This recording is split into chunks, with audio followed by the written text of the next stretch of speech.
back.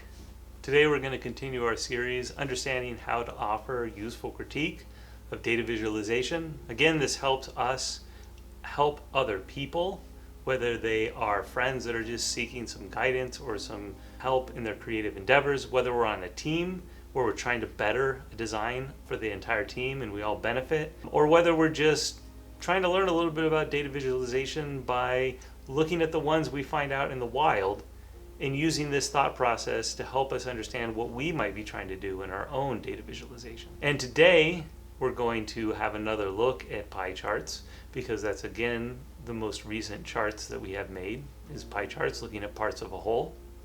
And we're going to use the new design criteria, or at least add that design criteria into our considerations. And as a reminder, those design criterion were fourfold. They were consistency, contrast, proximity, and alignment.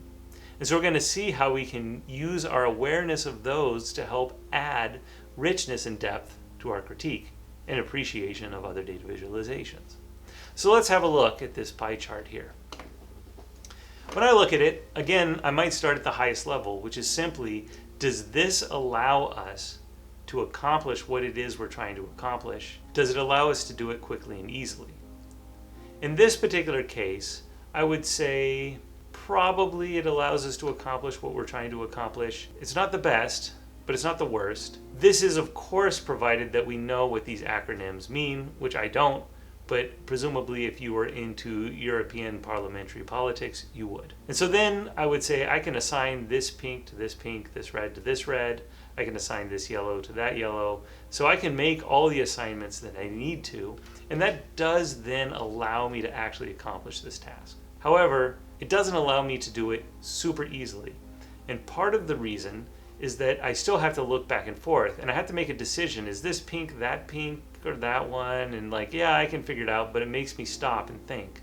Same with the yellows, maybe even to some extent with the blues. And again, I'm always looking back and forth, like the green is 6% and that's EFA. Okay, so EFA is over here. So why wouldn't we just label these here?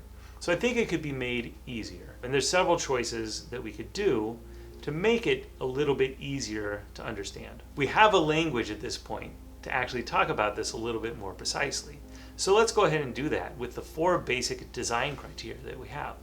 The first is consistency. And consistency tells us that all else being equal, unless we want somebody to notice something, everything should kind of be the same. And I would say consistency here is not terrible, but it's also not great. And part of the reason is that I don't really need these percentages to stand out, in my opinion. And so I would have these all be the same font as this, and just all the font the same. This font is the same as this font. I don't need to notice this number more than I need to notice the title or these names. So just make everything the same, and I think that would help.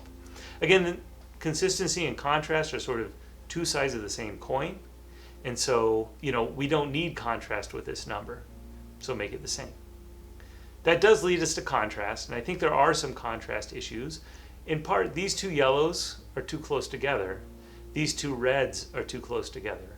The red and the green are way too contrasty. You sort of get that vibratory illusion where they touch, because there's just too much contrast actually here. And so I would adjust the colors to not have that contrast. If you've looked at the video on color, you'll also know that green and red are a dangerous combination to have, because a large portion of the population is colorblind red-green. And so this is not a great color combination to have either.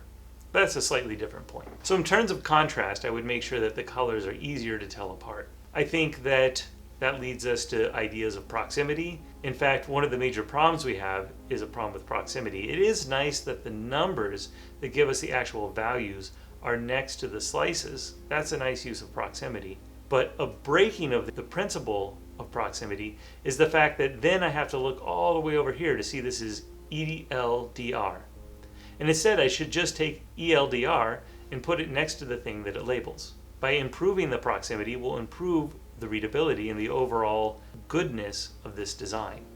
And then finally we have alignment.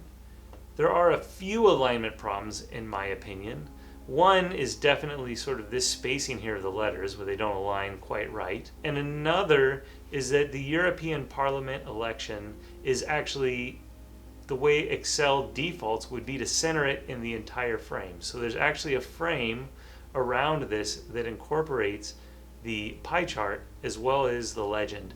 And it's putting this in the middle of that. But when we look at this visualization, the center for us is naturally the center of the pie. That's where our eye is drawn. That's where the focus of all this data is this radial arrangement around this center. And so that actually is the visual center of our visualization, and that's what should define the centering of this text. So I think that is an alignment problem here. And of course, part of this is because we have a legend and Excel is like trying to like center here. And so if we also had followed the principle of proximity and put these labels next to the wedges, then Excel would not have defaulted to that. This would have been centered over the center of the circle. And so in this particular case, actually, most of the design problems, except for the issue of contrast and consistency, would have been solved by moving the labels over to follow the principle of proximity. So that's me thinking through the design. If I was talking to somebody else, again, I want to offer them what's working and what's not, and ideas for improvement. And so if I was talking to somebody, I would say, I think this is an interesting bit of data to look at.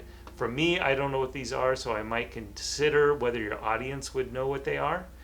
Maybe spell them out if they might not. If they would, that's fine. Leave them as they are. One thing I don't like is that I have to look back and forth to assign the color to what it is. And this also makes it a little hard for me to decide which red goes with which red and which yellow goes with which yellow. And so I think an improvement could be just taking these and moving them over to the pie slice. Something else that I think would help is taking this title and moving it over the center of the pie chart, because to me it feels just a little bit unbalanced. And then lastly, I would suggest making all the font identical, because I think it's clear what I should be focusing on, which is the value that goes with the pie slices. And I find this heavier boldness a little bit distracting, because it's telling me to look here, or maybe what I really want to do is look at the slice of the size, the number, and its identity all together. And so make those texts similarly weighted, and I think that would help me there too. And then that's what I would offer to them. Again, I'm trying to give them concrete ideas. You'll notice that here I didn't even use the word proximity for them. That's sort of a buzzword for those of us who are learning design in a formal sense. Now, if you're taking a course on design right now, like the one that this video was made for, then go ahead and use proximity. The person that you're talking to knows what that means. We spent time considering what the word alignment, what the word contrast, what the word consistency means. But you might be talking to somebody who doesn't know what those mean, and instead try to explain to them what's happening and why, and you don't have to use that jargon.